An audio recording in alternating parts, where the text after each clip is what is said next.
You have to feel good for the simple reason that feeling good is natural to you, not to try to make things happen. And that's what goes squirrely in those of you who come from the action-oriented world into this world of creating through the focus of your thoughts and creating through the feeling of the emotions in your solar plexus. So often you come to this work and you apply the same things that don't work so well for you in your action-oriented world to this. For example, you say things like, okay, I'll do that. I will work to feel good. I'll pay the price of feeling good, Abraham, if it will get me that. Well, there's the rub. Because in the doing it to get that, which I don't have, now I'm introducing resistance into my own equation. Do you feel what we're talking about? Yeah. But when you want to feel good because you want to feel good, every single thing you want, pile of money, beautiful relationships, circumstance and events, everything that you want is because you think you will feel better in the having of it. But you've got to turn it around. You got to feel better because you want to feel better, because you want to feel better, because you want to feel better. You cannot have the ulterior motive of needing to fill this void with that, because that motive of needing to fill this void will keep this void alive and active forever. You see? Did you hear that? Yes. We are shouting. You don't need all of that to happen in order to feel good. That's why it can be unconditional. That's why we're so good at it. There are no conditions for us to resist. We are unconditional. We know what you want is done. We don't need the manifestation to be there. The condition is irrelevant to us. That's why we're able to stay in the high vibration. You got to find out a way to do that too, you see. You got to talk yourself in to feeling good unconditionally. Did you get the job? No. Why are you smiling? I just feel good. But why do you feel good? You didn't get the job. Well, what's that got to do with anything? I just feel good. Did you win the lottery? No. Well, you look like you won the lottery. What's the matter with you? Why are you so happy? Because I just feel good. Why do you feel good? Because I want to feel good. Because I'm not thinking thoughts that keep me from feeling good. You're starting to make me not feel so good. I think I'll go somewhere else. But unconditional. I feel good because it's natural for me to feel good. It's natural for me to feel good. It's natural for me to feel good. And so, why do you want to feel good? Are you kidding? Are you kidding? Why do you want to feel good? Because it feels good to feel good. Oh, I thought you were feeling good in order to make something happen. Feeling good is making something happen. Feeling good is the manifestation that I'm really looking for. Feeling good is the reason that I'm doing everything that I want, everything. Feeling good is the ultimate manifestation. It's what it's all about. And I can feel good unconditionally.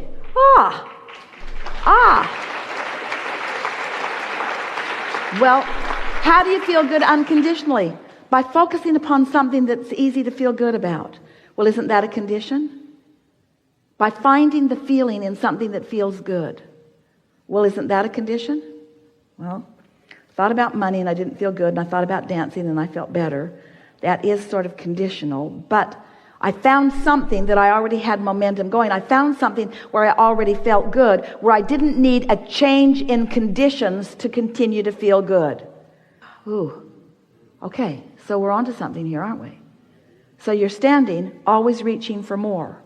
But in the reaching for more, if you could just be satisfied with what is, the more must come. But if you're dissatisfied with what is, then the more can't come. So it's through appreciation of what is, by finding anything and everything that you can find to feel good about right now. And it is our promise to you, it will get better and better and better. Esther went right back to the basics. She took her notebook, believed us, took us at her words, and sat for an hour one morning and just wrote the word fun. Fun. Fun. And she couldn't write the word fun long before she started to receive images and thoughts and ideas, suggestions of what is fun. So she's writing fun, and she's thinking about the trip down the river. It was really fun. And then she's thinking about fun, and she's thinking about the treasure hunt with the grandkids. And then she's thinking about fun, and she's thinking about friends on the cruise who are so fun. She's thinking about fun, and then images of really fun people came into her mind. She's thinking about fun. In other words, she couldn't just stay on the singular word fun. It began filling in with things that are fun. Law of attraction works that way. And so she began just feeling fun. She just began feeling fun. Then she began writing the word light-hearted. Then she began writing the word clarity. Clarity was a breakthrough for her, because when she began writing the word clarity, and she realized how clear she was feeling, how good it feels to be clear-minded, how good it feels to have clarity about things. Someone asks you a question and you're in a state of clarity. It's easy to offer the answer. When you focus in a way that you're not introducing clutter in this moment, it clears out. It just does. And as you do it the next day and the next day and the next day and the next day and the next day, you just, these are not the best words, but maybe they fit right here well for you. You clean up your point of attraction. You just clean it up a little bit at a time until you stand in this place of being blessed. You just stand in this place where you expect good things to happen to you. And then everywhere you go, people treat you nice. Everywhere you go, things turn out the way you want them to. It's just everything happens nice for you. And then eventually, usually, sometimes you'll meet up with somebody, usually somebody you know, usually someone who knows you, who feels jealous of how well your life is going when their life is not going so well. And then they will say to you, as they say to Esther, well, it's because you had money that happened. And Esther said, that did help. That helped a lot. That helped a lot. But the money came in the same way that comes. It all comes in the same way. And that person who said that just blocked the flow from themselves. They stopped all the well-being that was on its way to them that day by making that statement, by making that comparative statement, by saying, you get this for this reason and I don't have that reason. You've got a condition in your life that allows that good to come to you, but that condition is not in my life. Therefore, I do not believe that will come to me, so it cannot. You see how it works? Today we want to show you how you can tend to the only thing that is important for you to tend to, which is your point of attraction. Your point of attraction. Your point of attraction right here. What am I, you in your physical body, what am I letting in? There is a path from where you are to where you want to be on every subject. Because the source within you knows what you want, and knows where you are, and knows how to lead you to what you want.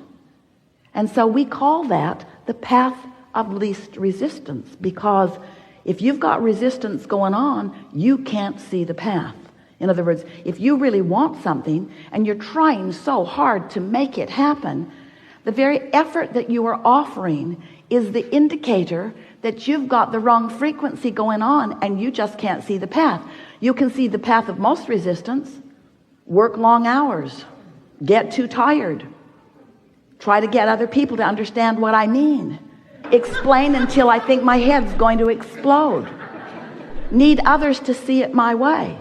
Justify my position. Defend my position. Rationalize my decision. Try. That won't get you to where you want to be, and the path that you're on is miserable in the process. That's the path of most resistance. So when you begin to understand that you are a vibrational being and that you live in a vibrational universe, and you understand the physics of vibration, and you really do, you just sometimes don't know that you do, then you can have a path of ease and flow and fun and clarity and precision. Oh, clarity. Nothing more delicious than to want something and feel yourself in the process of becoming it. So we want to put most of the emphasis on what you're doing with your point of attraction. How you doing vibrationally? Do you have a big wad of resistance all balled up in you? You can tell if you're ornery all the time, or if you're fearful, or if you're angry. That's what that means. But if you are joyful, if you're feeling good, if you feel light-hearted, you remember that light-hearted feeling? You remember being a kid and having a day when nobody was on your case? They didn't even know for sure where you were. And you felt free. You felt free. That light-hearted feeling. Esther used to say to Jerry, let's go get a Coke and pretend like we're on vacation. It's like that feeling of being on vacation, that feeling that nothing needed to be done other than what I am feeling my way to. That's the way you are meant to live every single day. That's the way it's supposed to be all the time. And until it is that way, you're not going to be in a place where you're following your path, and you're going to be working way, way, way harder for the crummy little things that you're allowing for yourself instead of, don't mean to be disrespectful, but really the mediocrity that you put up with. It's stunning. It's stunning how much of what you really want you are denying yourselves of having. Oh, and then you justify, well, I want to be spiritual.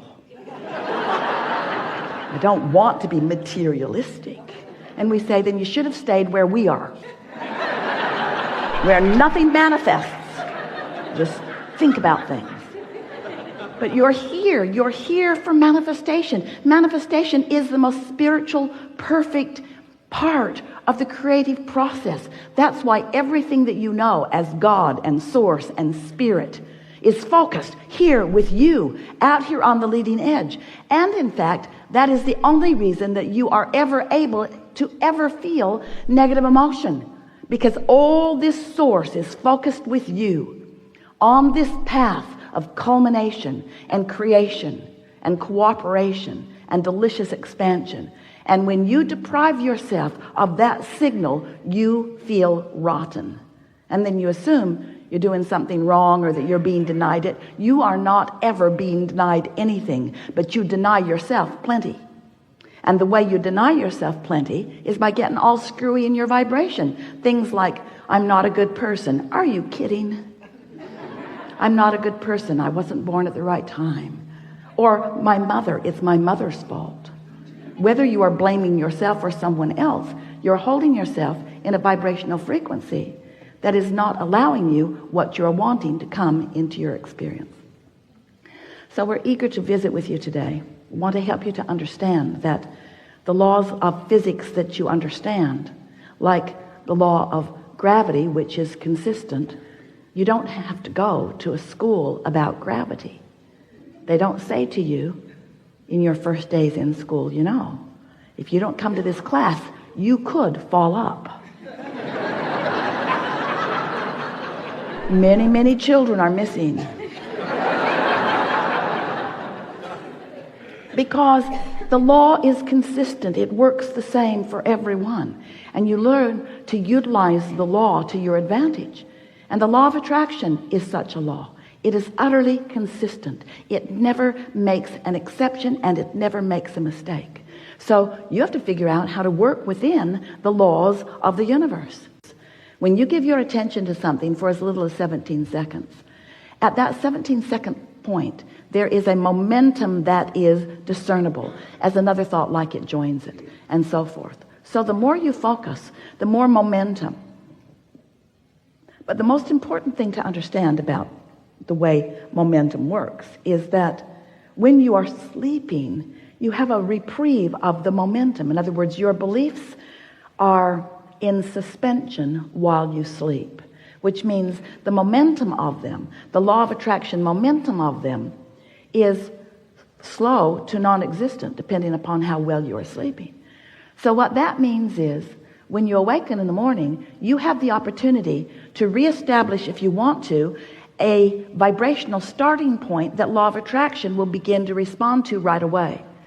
Now, usually when you wake up in the morning, you remember what you were thinking about yesterday, or more important, you re-achieve the emotional feeling place of what you were feeling yesterday.